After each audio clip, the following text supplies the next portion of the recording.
Hello YouTube, Matt here, and in today's video I'm going to be talking to you guys about the AlmaLinux Creative Installer, and this is a tool that's coming out at this year's AlmaLinux Day in Los Angeles, and it officially helps you install some creative applications.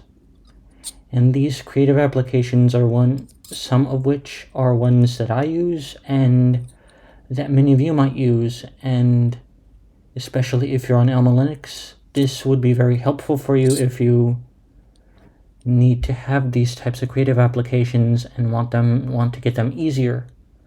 So without further ado, let's get into this and see which applications it gives and how it actually works.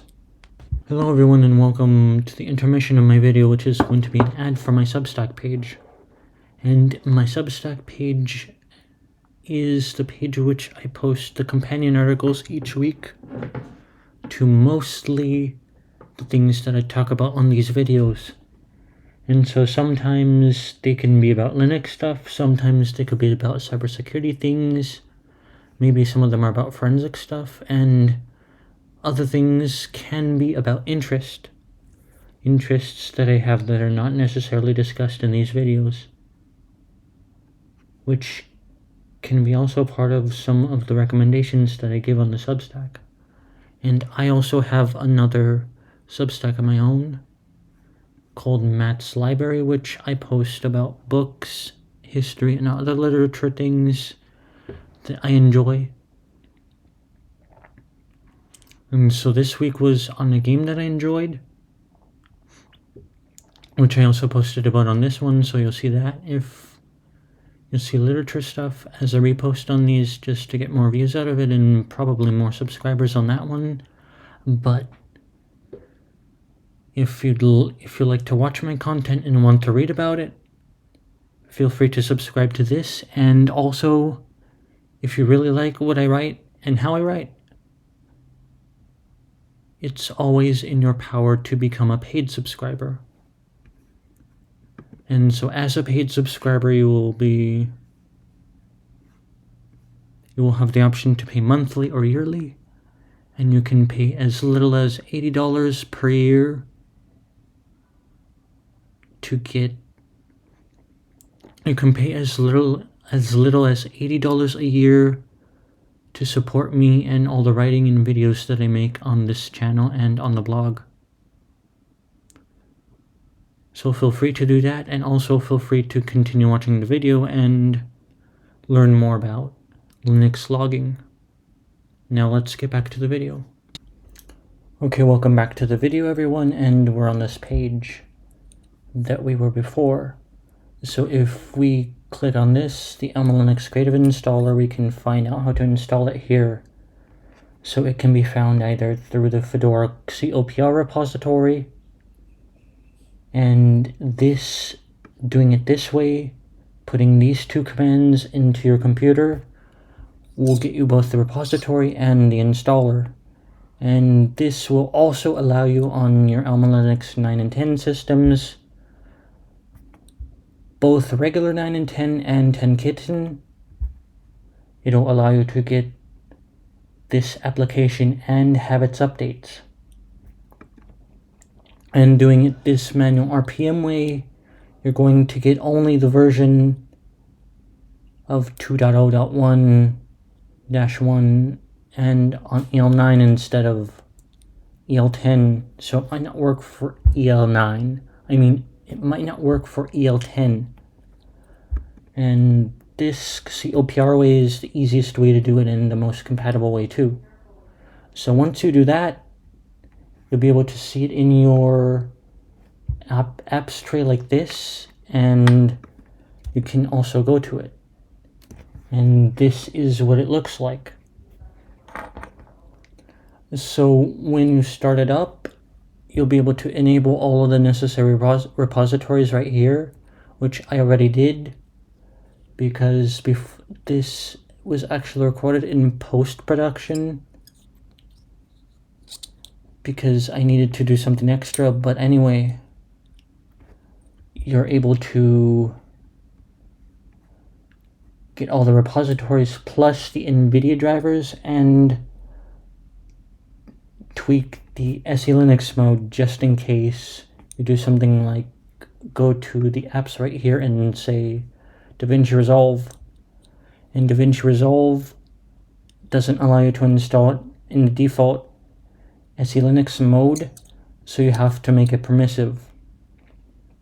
And that's what I did here and on the other machines that I have, and it worked out just fine. Okay, it worked fine on the other machines, but on this one, which is a MacBook Pro M3 Pro with ARM, I was not able to get DaVinci Resolve installed on this, and neither was I able to get the NVIDIA drivers installed on this or anywhere else through here. In fact, I was only able to get the NVIDIA drivers installed on this virtual machine by doing it manually. And so whenever you go over to here, you can download any app that you want, and most of these are through Flatpak, and some of these are through the DNF repositories. So the ones that come through the DNF repositories are mostly going to be available for both, but some of them, like you see up here, GIMP and Kdenlive, are only available for Enterprise Linux 9 at the moment, since they haven't been included in the 10 repositories. But they should get included soon, and we'll be able to install them on both. So we'll try one of these just to see how it works. So for now, let's try Discord, for instance. And whenever we do this, we get the option to do it system-wide or user-only. And so in this case, I'll do it user-only and enter my password. And after I do that, we can look at the logs here and see what happens. And so it connects to the FlatHub repository, and it allows you to, it puts in a command. And in this case, the Flatpak command didn't work correctly on this Discord. And maybe Spotify for user only, let's try that. And so in this case, this didn't work properly either, but it should probably work better on other systems.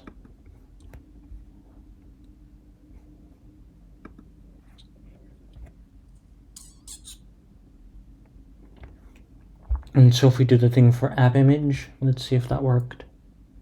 And it also error coded 1.